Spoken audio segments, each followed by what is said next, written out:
So what are you doing just drinking Sanka when you could Keurig.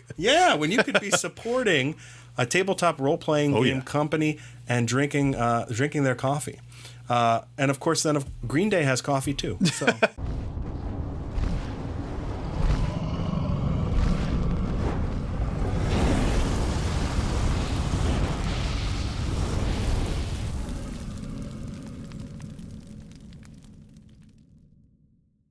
Hello and welcome to Every Edition, your tabletop RPG talk show. I'm John. I'm Jesse. On today's Loot the Body, we'll be taking a look at a folklore bestiary put out by the Merry Mushmen. In today's random encounter, we have a special interview with Cirrus Duane, who is a first-time Dungeon Crawl Classics creator, who is currently having a Kickstarter for Caves of Refuge, Mines of Misery. Yeah, he's a real advocate and fan of Dungeon Crawl Classics, so we'll be talking a lot about Dungeon Crawl Classics in general and about his Kickstarter. Yeah. And of course, our morale check, where we take a look at the news of the times. But first up, Jesse, what's new? Delver number 6 is here.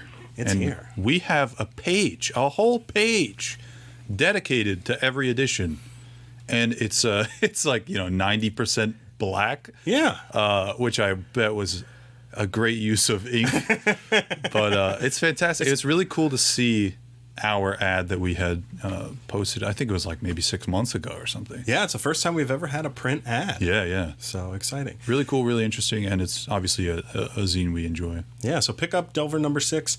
And Delver number 7 is out, as I'm pretty sure, as part of Zine Quest 5, so be on the look for that. And if we can, we'll get another ad. Oh yeah, add in, because it's a great to support third-party creators and help to get the word out. John, how you doing? Good. Yeah, I'm doing all right. I played a game on Discord. Okay. Of a game I never thought I'd get a chance to play. I played a Star Trek Adventures game, the 2D20 system from Modiphius. How was that? It was really fun. Okay. It was really fun.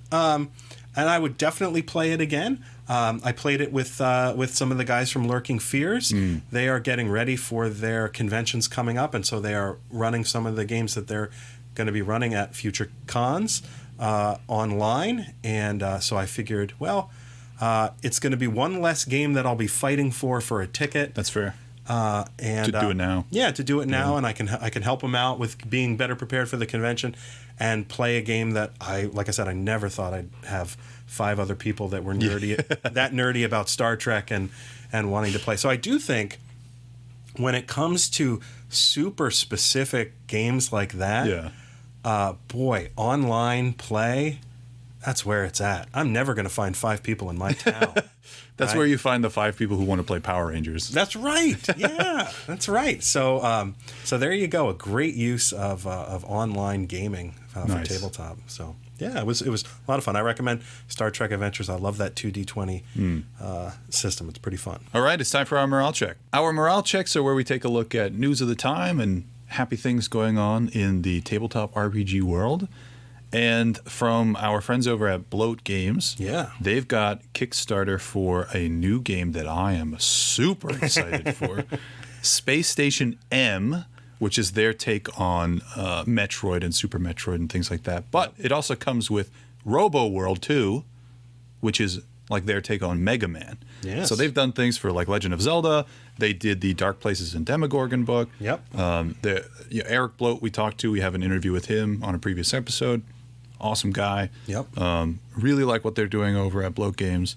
And remember that this is built on the Survive This game system. Mm-hmm. But they all come with 5th edition rules, Dungeon Crawl Classics rules, and system neutral rules as well. So you can pick your poison. 4 different versions of those zines, all part of Zine Quest 5. Yeah. So good stuff. In other Zine Quest 5 news, Ziggurat of the Blood God. That's the adventure coming to us from Sharktopus Games. That's fantastic. Yeah, it's fantastic, right? Ziggurat of the Blood God, it's going to be an adventure for Dungeon Crawl Classics, for Morkborg, and for Old School Essentials. Nice. Nailed it. Yeah. There it is. Yeah. There it is. Those are the 3. Let's go. You're not WotC, you're not Paizo, you're playing those games. There we go. That's great. So Ziggurat of the Blood Gods. This Sharktopus Games, by the way, is the same company that put out Eon Ancient Greece, which was a Dungeon Crawl Classics zine on playing in ancient Greece. Yeah. Using the DCC rules. So this is an adventure.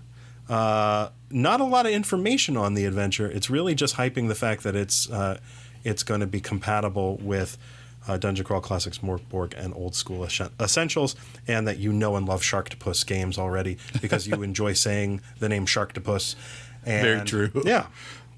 And you've already devoured Eon Ancient Greece in previous Zine Quest iterations. So jump on it, Ziggurat of the Blood God, right now, waiting for you on Kickstarter. We should get them on the show. We should. Sharktopus. Yeah. Just so I can type out Sharktopus and have like a cool logo for it. Absolutely. Absolutely. So we talked about it a little bit already, but Delver 7 is right on our doorstep here with Zine Quest. You can go check it out. We're super fans of Delver. Mm-hmm. Delver 6, obviously, we had an add-in. That's a compilation of things that you can use in a bunch of different RPG settings and RPG games that you might play. I know I take the Delvers that I have and I sort of piecemeal and take things from them, like tables and whatnot. Yeah, lots of random tables. Yeah. Each issue comes with an adventure. James Floyd Kelly's the creator. He's a good guy. Hoping to still have him on the show as soon as possible. And he's still pumping out Delvers. Oh, yeah. So here we go. Delver 7. And finally, coffee. Coffee. There are 2 tabletop role-playing game companies that I am aware of at this point that have their own branded coffees. So Goodman Games has coffee, and also Castles and Crusades from Troll Lord Games. They have their branded coffee as well. So the DCC official coffee is put out by Smuggler's Coffee out of Lowell, Indiana. And they have a couple different themed varieties, Sure, including Tomb of Caffeination and +1 to Charisma, as well as Into the Grinder, which is a wink at their 0-level funnels. Right, so. Different coffees coming at you. The official DCC one is the Into the Grinder. The other ones are just kind of D&D themed from Smuggler's Coffee. But you can actually order Into the Grinder from the Goodman Games website. In addition, Castles and Crusades has their official Castles and Crusades blend of coffee, which you can get from the Troll Lord Games website. So what are you doing just drinking Sanka when you could when you could be supporting a tabletop role-playing game company and drinking their coffee. And of course, then Green Day has coffee too. So I'm not a big coffee drinker, but I would definitely drink Goodman Games coffee and try it out. And we could do a Loot the Body segment where we just talk about tabletop coffee. All right, I'll reach out to them, see if they'll be willing to send us a thing of coffee, and reach out to Troll Lord Games, see if they'll send us a thing of coffee, and we'll brew them up and we'll do a taste test and give you our honest opinion. Yeah, every edition, every coffee too, every brand of this coffee. This is now a coffee aficionado review podcast. So it's a new year, 2023, the beginning of the year. There's a lot of new and exciting things coming in the RPG world. A lot of things have been turned on their head as of recently. And I'm curious to know if you are backing anything on Kickstarter. I know I backed something at the very tail end of 2022 and waiting for it still, but it should be here soon. I'm curious to know what are the things you might be backing. Either it's Zine Quest stuff or other RPGs coming out or anything from Bloat Games. Let us know down in the comments, or you can send us an email over at everyeditionrpg@gmail.com. You can also find links to our socials over at everyeditionrpg.com, where we have links to Facebook, Twitter, Patreon, Instagram, Spotify, Apple Podcasts, and many, many more. So let us know if there's anything you're looking forward to in 2023. And thanks. All right, it's time for a random encounter. Today's random encounter, we are interviewing Cyrus Dwayne, first-time creator, for the Caves of Refuge, the Mines of Misery, a zero-level funnel for Dungeon Crawl Classics. Hello, Cyrus. Excellent. Hey, guys. Thanks for having me here. You bet. Happy to have you here. Cyrus and I met, full disclosure, at MeepaCon or MEPACon. Yeah. You say Meepa, I say MEPA. I'm not sure which one is right, but it was a great con. And Cyrus ran a couple Dungeon Crawl Classics adventures that were just awesome, just wonderful. And a couple of them were play tests of different adventures that you're writing, right? Yes, that's true. So we've got the Caves of Refuge, Mines of Misery, which is the current Kickstarter, about to end on March 1st. Great. And then when that's all cleaned up, all closed out, everything shipped out and run, then we're going to have the Tower of the Lost, which is a sequel to this. And that's the one I played. But that's not going to happen until we get everything out the door. Yeah. No, that's the one I played, the Tower of the Lost. So I'm already looking forward to the sequel. But before we get ahead of ourselves, Cyrus, tell us about the Caves of Refuge, the Mines of Misery. What's the elevator pitch for this adventure? So the elevator pitch is that part of the DCC experience is the funnel. And I wanted a perfect funnel that was always fun for the judge, always fun for players, a great way to introduce players to the overall mechanics and play style of DCC that was fun and made sense for how zero-level characters suddenly became first-level fighters and wizards and rogues, because they used to be a butcher, a gong farmer, a candlestick maker, and now they have some cool abilities and powers. What's the story behind that? So this is that story, and it can be scalable to fit almost any time that you have to play. That's awesome. That's great. Can you give us, without spoilers, can you give us a little taste of what the Caves of Refuge and the Mines of Misery is all about? Yeah, so it starts off in the town of Rolston, which is just about to be decimated by a barbarian horde, like they do. And the townsfolk have one last, well, I guess some of the townsfolk have one last big party before the next day they set out to go through the Caves of Refuge, their safety. And the smart, the safe-minded townsfolk have already left. You have those people that stay behind for the hurricane parties that basically stay behind, sleep in the next day. And of course, that is the PCs. That is the group of zero-level PCs that will be going through that. So that group of zero-level PCs goes through that crucible to come out on the other side of the Caves of Crucible, first-level characters, having gone through some harrowing, strange, weird adventures, and having a good time along the way. Excellent. So avoiding a barbarian invasion, heading into the caves, and partying. Yeah, coming out the other end. And it's kind of neat, too. So the Barbarian Horde is actually an intentional mechanic. So the design behind this was, how can we keep the game slot to be exactly what the judging group needs it to be? Mm-hmm. This Friday, we're going to be live streaming this on the Goodman Games Twitch channel. So that's Friday the 24th at 9 EST as part of the Reaver Express branding.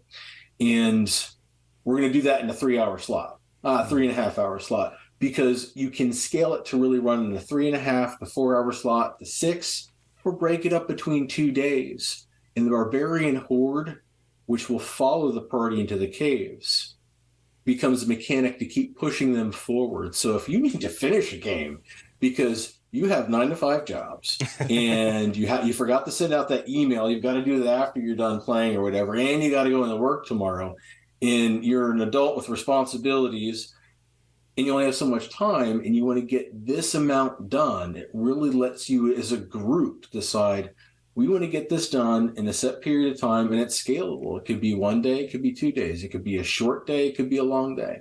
Cool. So plug again. When is the live stream? Live stream is this Friday on the Reaver Express, which is one of the game stylings that they run on the Goodman Games Twitch channel. Okay.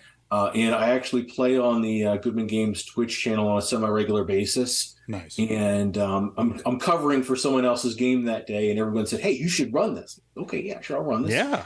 Because I've run it at several of the Goodman Games Cyclops cons, which Okay. let's go to pitching cons. So cons that I've run this at a couple cons, and the two cons I'm going to pitch is if you're interested in DCC, I really recommend that you check out Cyclops Con. That is the Goodman Games online con. It is the best con that I have been to in an online capacity. Cool. And it just started with COVID, but trying to check out the next date so I can plug it properly. But it's coming up in a couple months.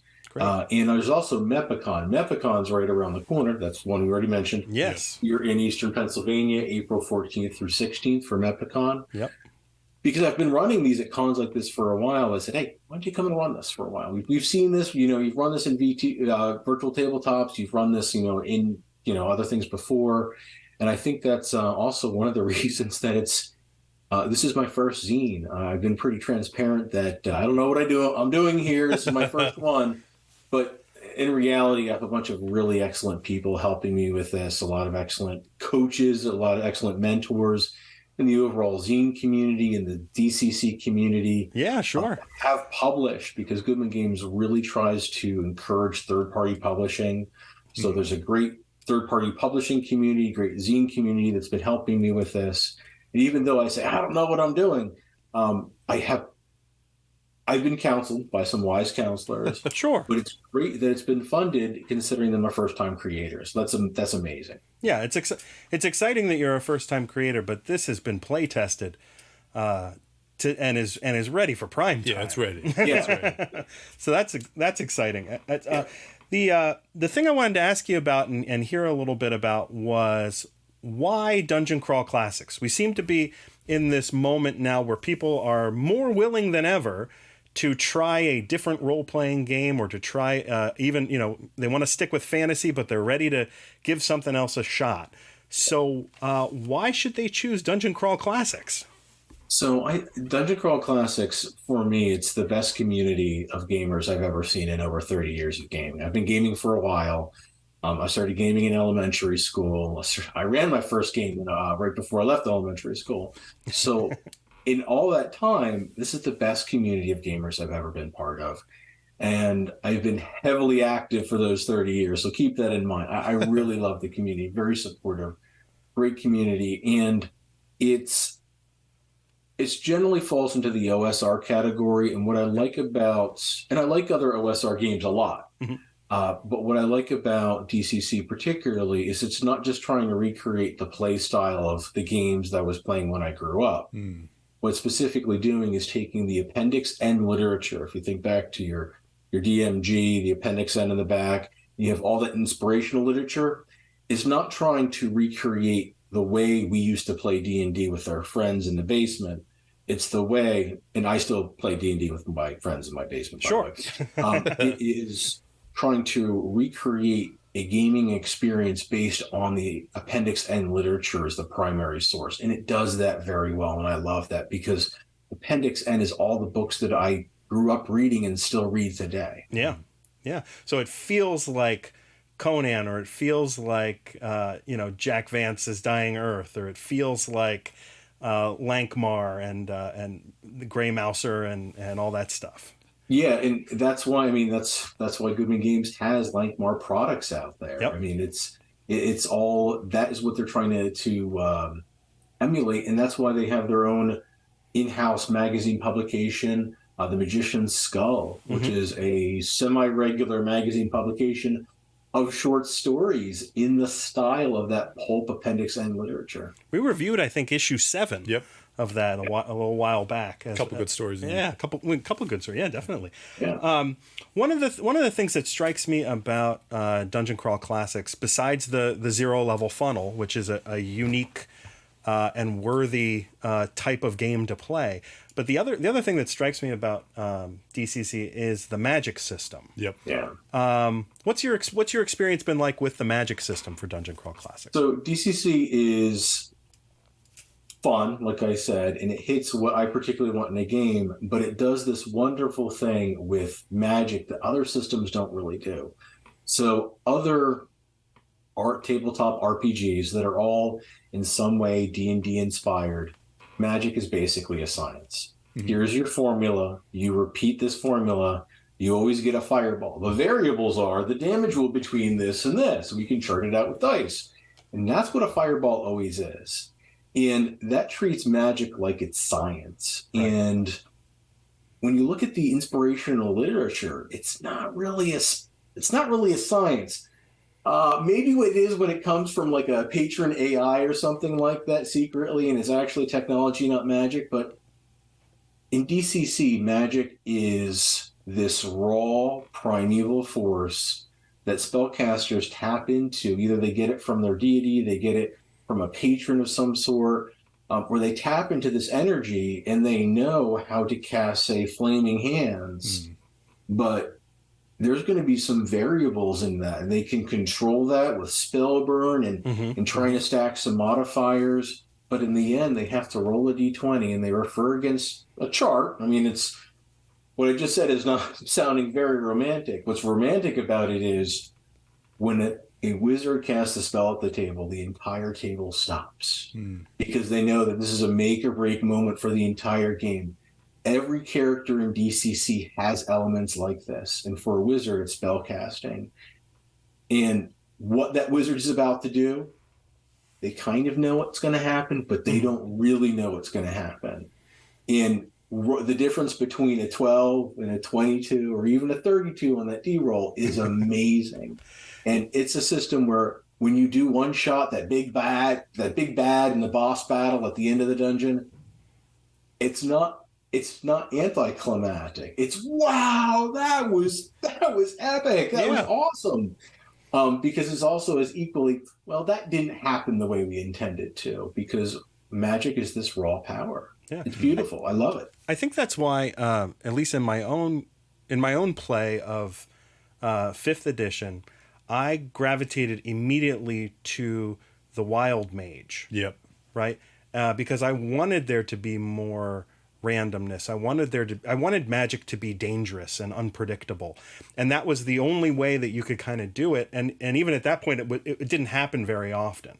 Right? And the one... I gave it to you on both a 1 and a 20, right? So it could happen more. Yeah, because that was because that's what I wanted with the character. And then when I discovered the magic system for DCC, I was like, this is actually what I've been trying to do the whole time. So it felt, I just know that there's other people out there that are like, it just is going to feel right.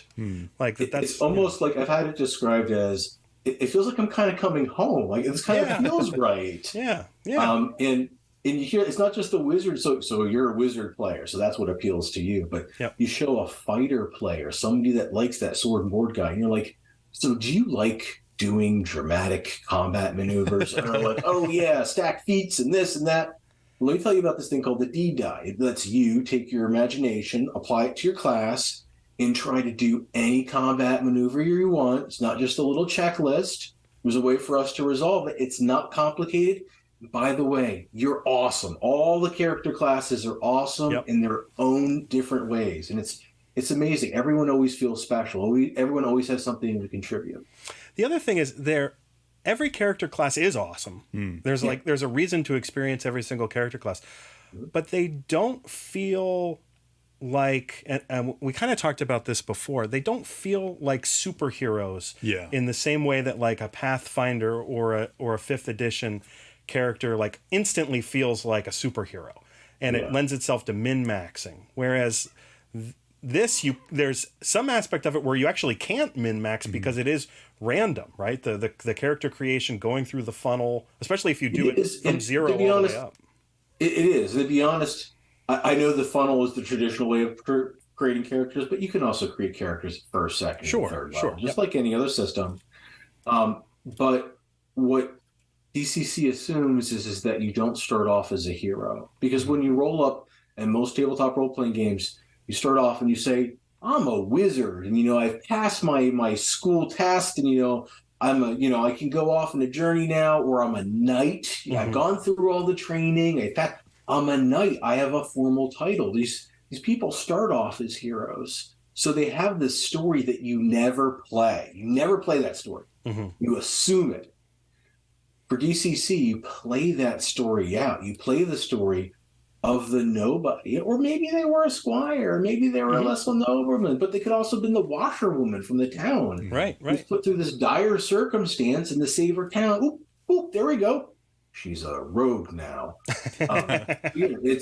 It's because she was put in dire circumstances, and this is the person that she became. So it allows you to play out a story and develop the character. It turns creating your character into a core part of the game because, I love other role-playing games. I think I've tried to make that really clear.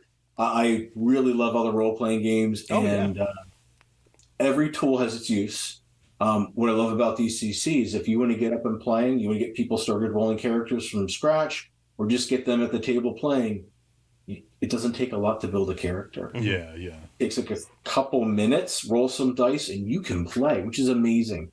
Particularly because I found DCC is a great game to get first-time gamers at the table, bring back those people that have never played before. S'mores and Meeples, which is a camping board game event by me, on the novelty tabletop game act that comes there. And everybody loves me. I guess it's kind of fun to have somebody there, but I reintroduce these people to playing tabletop role-playing games that haven't played in like a decade or two. And it's great to see their eyes light up and they're like, oh, I remember, this is great. And it hits their memories. It hits what they want. Right. It's wonderful. Yeah. Well, Cyrus, you are a fantastic advocate for Dungeon Crawl Classics. You're an incredible game master. If anybody gets a chance to sit at a table or play online with Cyrus Dwayne as their judge or their GM, they are fortunate. And I can't wait for MEPACon coming up in April. We're going to be there. Every edition will be there covering the convention. Yep. And you better believe we'll be at your table for at least one game. We'd love to have you on the show live, assuming the Wi-Fi holds up. Yeah. We'll see. And and let's give one last plug. The Kickstarter is Caves of Refuge: The Mines of Misery. It's a 0-level funnel by Cyrus Dwayne, and it's on Kickstarter right now. And if you missed the Kickstarter, I'm sure you're going to be able to get it later on from Goodman Games website or from other spots as well. Cyrus, where can people find you online? Best place to find me on right now, besides the Kickstarter, is probably either Facebook under Cyrus Dwayne, or if anybody wants to drop me an email directly, it's at cyrusdwayne@outlook.com. We don't have any kind of... There's a publishing imprint that this is being printed under, the Department of Imaginary Resources, but the website's not set up or anything like that, and I'm not really planning on making a business out of it. I just want to share some games with people and bring some people back to the table and share gaming with people that haven't discovered it before. So it's fantastic. Very good. All right. Well, best of luck with the end of the Kickstarter. It's already funded. Thank you guys very much. And in parting, I would say if you haven't shown gaming to someone new and made a new gamer recently, find a friend, make a friend, get them at the table, and get them playing. So let us know what you think. Are you a lover of Dungeon Crawl Classics like our friend Sirius? Drop a comment or let us know at everyeditionrpg@gmail.com. You can also find links to all of our socials at everyeditionrpg.com. That's where we've got Twitter, Facebook, Instagram. You name it, we got it. Merch. Yeah, we've even got merch. You could get yourself a mug to go with that luxurious Dungeon Crawl Classics coffee. You better believe it. But get in touch with us.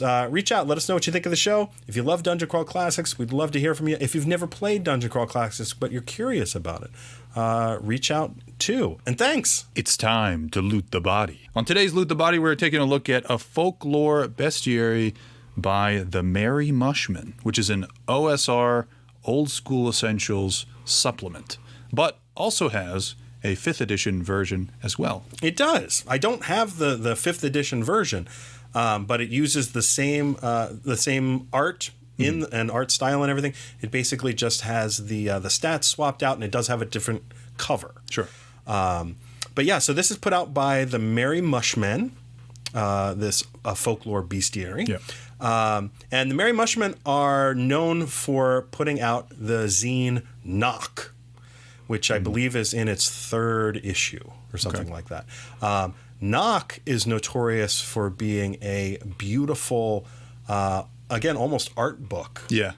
In terms of its style. And so the Merry Mushmen have quite a reputation for beautiful and wonderful art in their supplements, and this is no exception. Yeah, I was taking a page through this, and the first thing that struck me, like the art direction of the book is fantastic. Like the creatures and whatnot is fantastic. The maps are awesome, but the general design of the book, I'm a big graphic design person, and the first page I landed on was fantastic. Like you look at a 5th edition book from Wizards of the Coast, and it's got a very uniform look. All of the books sort of follow that same path. This is such a refreshing sight. It's fantastic for a nerd like me to just be like, oh, this book is beautiful.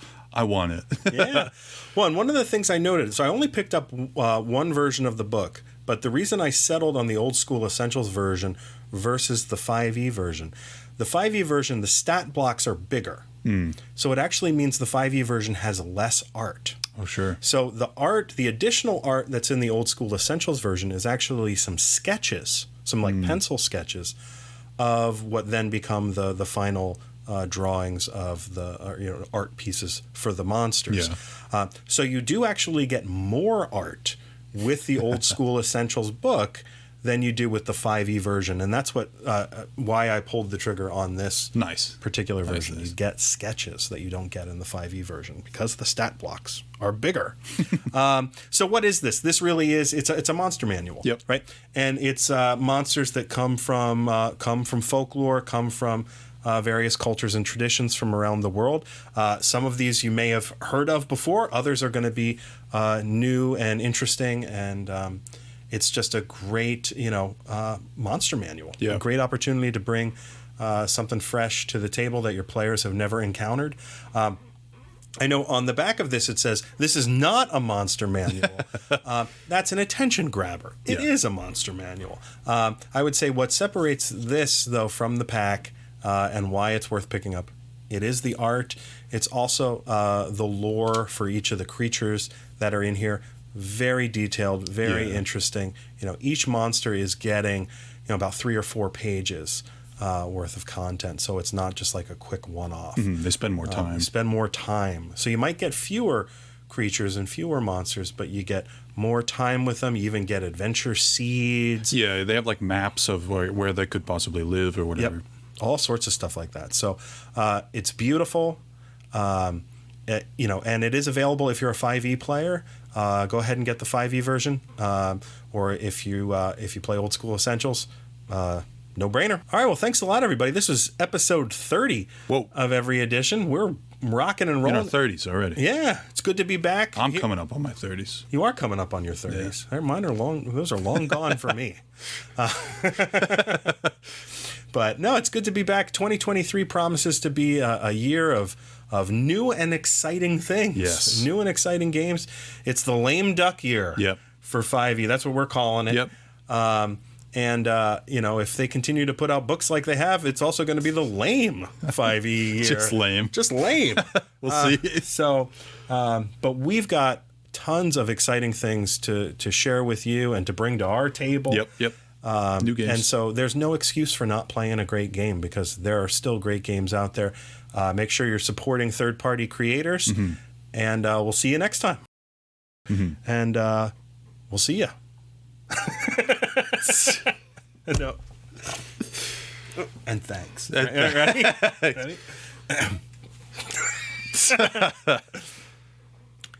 And thanks.